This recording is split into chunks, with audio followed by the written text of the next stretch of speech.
Most people don't fail because they're lazy. They fail because they work on too many things at once. Usually effort isn't the problem, but focus is. So early on when I started my online business journey 8-9 years ago, I always used to ask myself, what should I work on next? What can I do next? What can I do next? Instead of asking myself, what can I ignore? A lot of the time, distraction, unfortunately, feels like you're making progress. Being busy and moving forward isn't even necessarily the same thing. So one question I always try and ask myself is, does this activity I'm doing actually move the needle forward this month? If it doesn't directly impact revenue, skill development, or leverage, then it doesn't get my time right now. And in that case, ideas go on the list and not on the calendar. Most people kind of optimize for a random point in the future where they want to get to, and they jump from task to task to task and feel like all of these tasks are going to compound and help them get to where they want. Honestly, you just want to optimize for right now. Just like you're going skiing. If you're focusing too far ahead and you're trying to do all of these different things which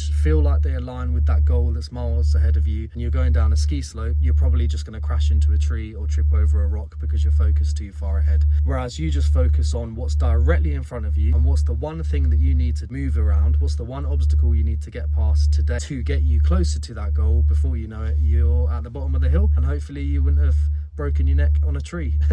The thought process there is just focus on one thing. So 99% of the time, unfortunately, when you feel like you're being productive, you're not. And usually when it's something boring, it's something painful, it's something that feels like you're making no progress at all, those are the things that you should be focused on. When I started out my marketing agency, the most important thing was outreach, blasting out messages to as many brands as we could. Obviously now we're very selective about who we work with. You know, the agency's been going for over half a decade now, over 5 years. You know, we're not at a point where we just blast out millions of messages and take on anyone and everyone. But when I started out, that's what I needed to do. I found times where I'd start making these like websites or these videos, testing different methods. And the truth is, the one thing I needed to do to get the business off the ground was just get a client, just message someone, get in contact with a business. And from there it started. And when I blocked everything out and I just focused purely on outreach, which is just messaging as many businesses as I could, trying to get a call in where I could speak to a business and talk about how I could help them and actually land a paying client. It wasn't until I focused on that and started to come together. It's probably not necessarily what you're doing, but it's what you haven't stopped doing. All of the distractions that are dragging you left, right, center away from the one thing that you actually need to do to achieve your goal. So if you're building something too, feel free to follow along and I will share exactly what matters and exactly what doesn't matter.